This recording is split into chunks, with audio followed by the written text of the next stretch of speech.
So, at the beginning of the year, I felt I really finally had life figured out.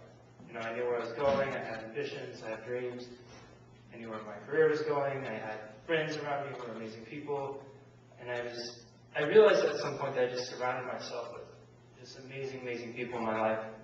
I got to travel the world for the first time, and I was dating somebody who I was in love with. I just couldn't think life could get any better. And then, all of a sudden, June 15th, 2009 happened.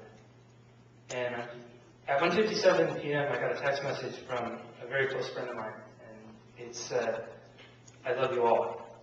And I was sitting in the library working on something, and I had this sinking feeling in the pit of my stomach, and I knew already, I could feel already what was happening, and I sat there for a moment and kind of looked up at the sky and said, "God, you know, am I really ready to go and do this? Am I really ready to experience this?"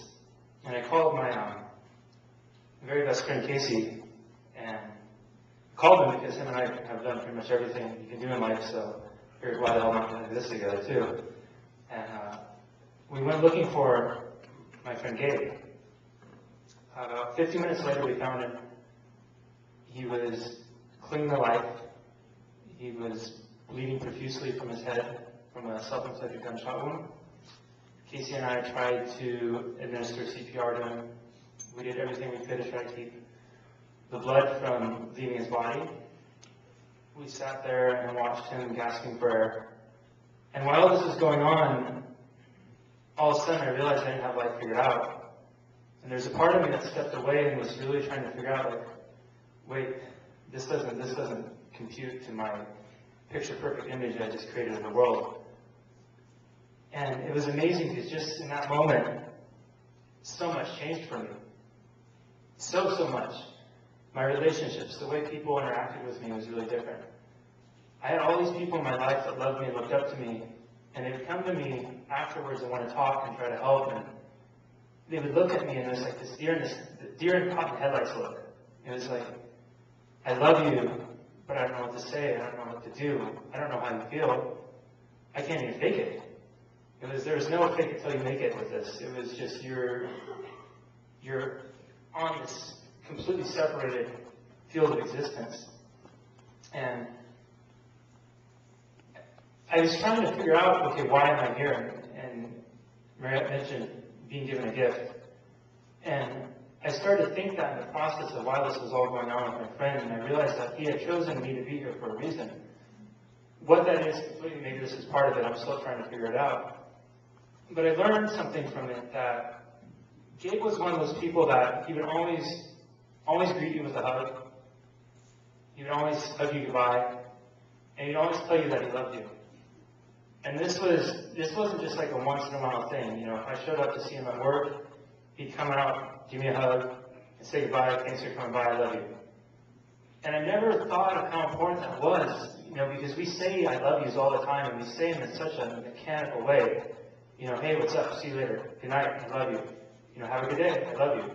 But we never really stopped to feel the meaning behind it. And looking back and holding Gabe in my hands, I realized that he got something that I had not figured out, and how important it was to say those "I love yous," because you don't know when the chance is going to be where it might be your last one you can say. So I started to search for, like, what does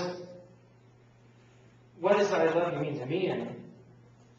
And I understood that it was something that what Lisa had said earlier about the little things, like smiling at somebody. You don't know what's going on in a person's life. I'm sure all of us have had a day where we felt like, I just wish somebody would ask me, "How are you doing?" And it never happens. And so I realized that all of us could do so much more, just the little things, smiling, telling somebody you love them, telling them you love them but you really mean it, and then also that each and every one of us can make a difference. And so I want to close reading something. 2 years ago, I was going through a really rough time in my life. I had suffered a broken heart for the very first time. And amidst that, I was trying to figure out, you know, I felt like I was the only one that was feeling this. I didn't know what to feel. Thought I was alone in this. I'm a big guy. I'm not supposed to be crying my eyes out like this, you know. So I made this website, and the website, the idea behind it was for people to come and share stories of broken hearts, so then people could go on and say, like, hey, I'm not alone. And I'm not an internet guy. I knew how to put a template together, but I don't know how to advertise it or anything like that. And somehow people started to find the website. I don't know how, but somehow they did. And this was the very first email I received from that website, and I think it's really a testament to what you can do if you just try to love a little bit more. It says, I've been hurting really bad for the past couple of months since my relationship ended. She was the love of my life, and the way it ended was cruel. Since it ended, I've been in and out of the hospital because of what she did to me. Every part of my life has suffered because of this. I've spent so many days in depression and feeling hopeless and lost. I've cried more than a man is supposed to. I was just about to give up when I found your site. I read your story of love and heartbreak and other stuff you have on your site. Somehow I found hope on your site. The first hope I've had in a long time. It's been a week since I first visited your site and have been feeling much better. I still have a long way to go, but I have hope now. I had plans on just ending it all. The pain was becoming unbearable, and suicide seemed the only way out. Your site saved me. You said if you could help someone, you'd be happy. You did more than help me, you saved my life. Thank you for your site and telling your story. God bless you, Roger. That was 2 years ago, and last time I had emailed Roger, this is somebody I've never met before. He's been dating somebody for over a year and a half and has a baby on the way. So that was my one loving act I tried to do in a time where I was desperate, and it's something that I carry with me on my heart every day. So I encourage all of you to take away what Gabe and hug the people you love when you see them. Hug them goodbye and tell them you love them. And what this experience has taught me more than anything, that love really is the most powerful force in the universe. And that love inspires hope, and that hope saves lives. Thank you.